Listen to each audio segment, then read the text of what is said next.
Wednesday night, history will be made. The vice presidential debate on ABC. There you go. We'll be right back.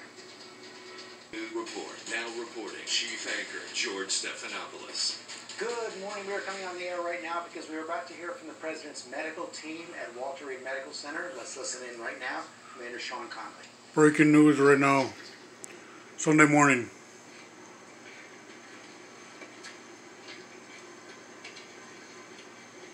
Good morning, everyone. Since we spoke last, the President has continued to improve. As with any illness, there are frequent ups and downs over the course, particularly when a patient is being so closely watched 24 hours a day. We review and debate every finding, compared to existing science and literature, weighing the risks and benefits of every intervention, its timing, as well as any potential impacts a delay may have. Over the course of his illness, the President has experienced 2 episodes of transient drops in his oxygen saturation. We debated the reasons for this and whether we'd even intervene. It was a determination of the team, based predominantly on the timeline from the initial diagnosis, that we initiate dexamethasone. I'd like to take this opportunity now, given some speculation over the course of the illness, the last couple of days, update you on the course of his own illness. Thursday night into Friday morning when I left the bedside, the President was doing well, with only mild symptoms, and his oxygen was in the high 90s. Late Friday morning when I returned to the bedside, the President had a high fever, and his oxygen saturation was transiently dipping below 94%. Given these 2 developments, I was concerned for possible rapid progression of the illness. I recommended the President we try some supplemental oxygen, see how he'd respond. He was fairly adamant that he didn't need it. He was not short of breath. He was tired, had the fever, and that was about it. And after about a minute, on only 2 liters, his saturation levels were back over 95%. Stayed on that for about an hour, maybe, and it was off and gone. Later that day, by the time the team here was at the bedside, the President had been up out of bed, moving about the residence, with only mild symptoms. Despite this, everyone agreed the best course of action was to move to Walter Reed for more thorough evaluation and monitoring. Now I'd like to invite up Dr. Dooley to discuss the current plan. Thank you, Dr. Conley. Before I begin a brief clinical update on the President's condition, I do want to reiterate my comments from yesterday regarding how proud I am to be a part of this multidisciplinary, multi-institutional team of clinical professionals behind me, and what an honor it is to care for the President here at Walter Reed National Military Medical Center. Regarding his clinical status, the patient continues to improve. He has remained without fever since Friday morning. His vital signs are stable. From a pulmonary standpoint, he remains on room air this morning and is not complaining of shortness of breath or other significant respiratory symptoms. He's ambulating himself, walking around the White House Medical Unit without limitation or disability. Our continued monitoring of his cardiac, liver, and kidney function demonstrates continued normal findings or improving findings.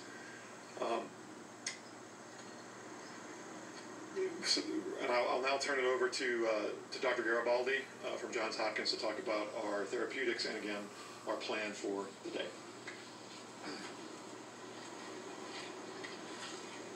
Thank you, Dr. Dooley, and I just wanted to again reiterate what an honor and a privilege it is to take care of the President, but to be part of such a talented and multidisciplinary team here at Walter Reed. The President yesterday evening completed his 2nd dose of remdesivir. He's tolerated that infusion well. We've been monitoring for any potential side effects, and he has had none that we can tell. His liver and kidney function have remained normal, and we continue to plan to use a 5-day course of remdesivir. In response to transient low oxygen levels, as Dr. Conley has discussed, we did initiate dexamethasone therapy, and he received his 1st dose of that yesterday, and our plan is to continue that for the time being. Today he feels well. He's been up and around. Our plan for today is to have him to eat and drink, be up out of bed as much as possible, to be mobile. And if he continues to look and feel as well as he does today, our hope is that we can plan for a discharge as early as tomorrow to the White House where he can continue his treatment course. That'd be Thank you very great. much, and I'll turn it over to Dr. Connolly for any questions. That'd be excellent if that could happen. Just a moment, please. The President wanted me to share how proud he is of the group. What an honor it is for him to be receiving his care here at Walter Reed, surrounded by such incredible talent, academic leaders, department chairs, internationally renowned researchers and clinicians, including the support of Dr. Garibaldi from Johns Hopkins. I'd like to reiterate how pleased we all are with the President's recovery, and with that, I'll take your question. Dr. Conley, you said that there were 2 instances where he had drops in oxygen. Can you walk us through the second one? And also, I've got a question for the lung specialist afterwards. Sure, yeah. Yesterday, there was another episode where he dropped down about 93%. He doesn't ever feel short of breath. We watched it, and it returned back up.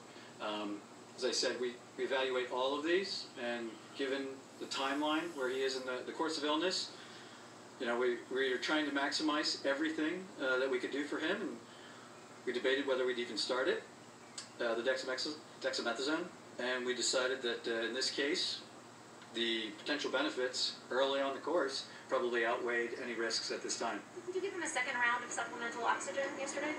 I'd have to check with the nursing staff. I don't think that if he did, it was very, very limited. But he's not on oxygen, and the only oxygen that I ordered that we provided was that Friday morning initially. What time was that yesterday? Yesterday. What was yesterday? You said the second instance. Second incidents? Oh, it was over the course of the day. Yeah, yesterday morning. Dr. Conley, what is the President's current blood oxygen level? That's my first question to you, Dr. Conley. 98%. And what do the X-rays and CT scans show? Are there signs of pneumonia? Are there signs of lung involvement? Or any damage to the lungs? Yeah, so we're tracking all of that. There's some expected findings, but nothing of any major clinical concern. Sorry. Why did you ask if his oxygen level ever dipped below 90? We don't have any recordings here of that. That's right. What about the White House? Yeah, what about here? What about the White House or here? Anything below 90, just to follow up on her question? No, it was below 94%. It wasn't down into the low 80s or anything. No. So the dexamethasone, the steroids, sir. Yesterday you told us that the President was in great shape, had been in good shape and fever-free for the previous 24 hours. Minutes after your press conference, White House Chief of Staff Mark Meadows told reporters that the President's vitals were very concerning over the past 24 hours. Simple question for the American people. Whose statements about the President's health should we believe? So the Chief and I work side by side, and I think his statement was misconstrued. What he meant was that 24 hours ago, when he and I were checking on the President, that there was that momentary episode of the high fever and that temporary drop in the saturation, which prompted us to act expediently to move him up here. Fortunately, that was really a very transient, limited episode. A couple hours later, he was back up, mild again. I'm not going to speculate what that limited episode was about so early in the course, but he's doing well. What are the expected findings in his lungs, and why is the President not wearing a mask in the videos and photos that have been released? Well, the President wears a mask anytime he's around us, and we're all wearing our N95s, full PPE. He's the patient, and when we can, when he'll move out into to public, we move him out and around other people that aren't in full PPE. I assure you, he'll as long as he's still under my care, we'll talk about him wearing a mask. In a negative pressure room? The room is negative pressure. I'm not going to get into the specifics of his care. I'm sorry? The lung function question. Can you talk about that and what you expect? I would just share that, like every patient, we perform lung spirometry on him, and he's maxing it out. We told him, see what you can do, and it's over 2,500 milliliters each time. He's doing great. Yeah. Are your scans showing any irregularities in his lungs? Are there any OTPs? Are there anything? Well, they're like rabid dogs. Oxygen. What your hyenas? So, I was trying to reflect the upbeat attitude that the team, the President, that his course of illness has had. I didn't want to give any information that might steer the course of illness in another direction. And in doing so, it came off that we were trying to hide something, which wasn't necessarily true. So here I have it. He is the fact of the matter is that he's doing really well. That he is responding, and as the team said, if everything continues to go well, we're going to start discharge planning back to the White House. That's it. Thank you, folks. There you have it. Well, a lot of news there from the president's physician, Commander Sean Conley. One of the There things you we have it. described 2 episodes where the president's blood oxygen levels went down to a point where he felt they needed to be treated with a steroid, and he also told everyone today that the president was given oxygen on Friday, something he did not want to answer. Yesterday, upbeat at the end, saying he hopes the president might be on track to being released from the hospital tomorrow. I want to bring in Dr. Jen Ashton.